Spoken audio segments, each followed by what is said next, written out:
What's up, pine fans? Well, today I am going to talk about the difference between this Japanese black pine and this Japanese black pine.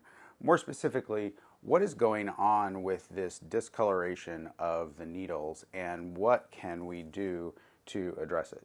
All right, well, I was over at a client's house recently and noticed that all of his pine trees had this look to them. And it's a common symptom that I see in the nursery that seems to indicate that the tree is being overwatered. But when I start to address that by reducing the amount of water that I'm giving the plants, the symptom doesn't really go away. So I'm going to take a look at the roots, and the reason for that is that anytime you see something going wrong with the Japanese black pine, usually the problem is with the roots. Now, there's a variety of things that can be happening to the roots. Either there are root aphids that get on them or root rot that they can get. These pond baskets are meant to minimize the amount of water that is held in here because the air can get to the roots. We should be seeing a healthy set of roots. In this case, both of these trees, this one not showing the symptom and this one showing the symptom, have been growing in the same location under the same conditions. So you would expect that they would be the same, but they're not. So I'm going to take a look at the roots and see what I can find, starting with this one. All right, with this out of the pond basket, I can see that the soil here on the bottom is a coarse perlite that I was using a number of years ago that I no longer put into the bottom of the pond baskets. And that alone may be the reason. So as I would expect, based on the color of the foliage, the root system here in the container is not fantastic. So I'm going to go ahead and remove all of this coarse perlite. It's obviously not creating an ideal environment for the roots because they're not growing down into it and hanging around. It's either staying too wet in this case, or there's just no nutrient availability. With this entire batch, I had them sitting on the ground, and you can see here that there's an escape root. So that's kept the tree from being just stunted and unhealthy. You can also see here there are some healthy root tips, but other tips here are dead, and that means that the root health is definitely going to be the cause of this yellowing symptom. And the solution essentially is to repot the tree. Right now, as I'm doing this, it is sort of mid-fall here in California, and it's a little bit late for a fall repotting, and fall repottings tend to need to be on the light side compared to spring repottings because the tree only has a few weeks before the temperatures get so cool that it can't really respond by putting out new needles. Luckily, I can keep this tree happy, healthy, and safe by putting it into my greenhouse for part of the winter, or at least for the next few weeks before I go ahead and put it back out at the nursery. All right, so I've gone ahead and kind of combed this out in the way that I typically do with young pine trees, and that is to make sort of a cone shape out of the roots radiating away from the trunk.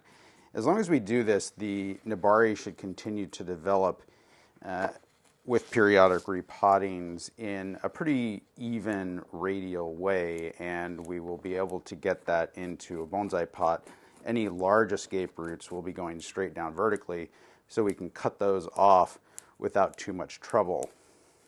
So now with the roots combed out, at least partially, I am going to go ahead and put it into this terracotta trainer. And because I'm transitioning this to be start to be more bonsai training, I'm also putting it in an akadama mixture. In this case, this is Banzai, B-A-N-Z-A-I mix, which is about 50% akadama with some kiryu or pumice in it. And I'm just going to nestle this down in here and tie it in. So as you may already know from watching this channel, in the past, my main soil mix for use in the nursery has been coarse and perlite. And we saw here in the root system that most of that cocoa coir basically doesn't exist anymore. Over the course of the last 5 or 6 years, it's just essentially disintegrated and it is no longer functioning. So this repotting serves the same function as a maintenance repotting in that we're refreshing the soil and creating a better root environment for the tree. Hopefully that will set this back on the path to a good set of nice green needles. It's not completely hopeless in that I have strong buds here as well as dark green needles in certain places. So I expect that this tree will recover, but I don't know, and I haven't seen in the past that the needles that are already yellow go ahead and just change color back to a bright green. Unfortunately, once they're this color, they seem to stay that color. With that out of the way, let's take a look at the healthier tree and so that we can compare the root systems. So before I take it out of the container, let's kind of look underneath the hood here and see what's going on. You can see that unlike the other one that had one escape root, this one has multiple large escape roots. And these were going down into the ground through landscape fabric where they were sitting at the nursery. And that had been going on for at least the last 3 years. I don't tend to move them around because this escape rooting is very beneficial to vigor as well as just making sure that they don't succumb to various problems that are more common in pots than they are in the ground.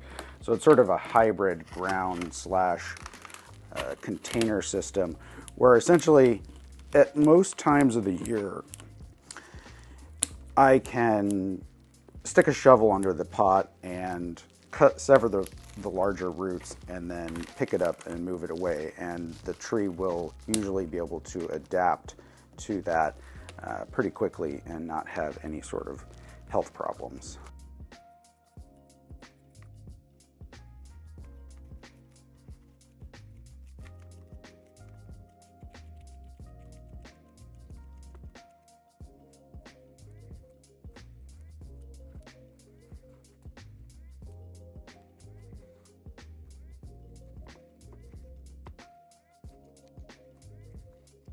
And now with the roots kind of combed out to the point where I can put it back into a bonsai pot, you can see hopefully from the process here that there were a lot more healthy roots in this tree.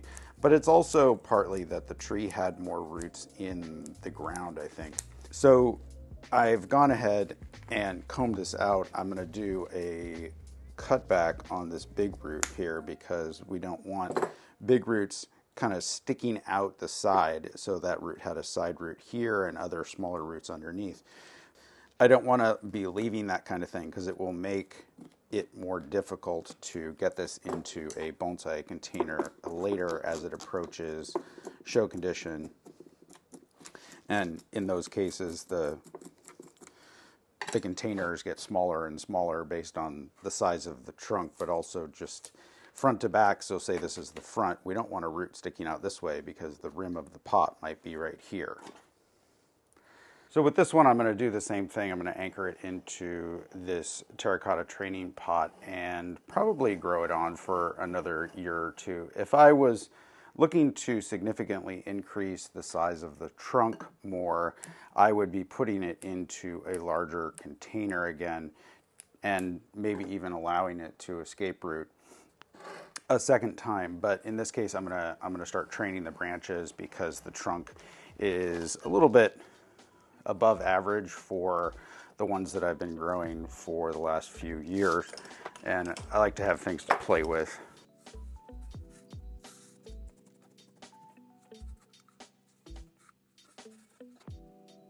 So in the end, there is no real obvious difference between the root systems of these two trees other than the fact that this one actually just had more roots in the container.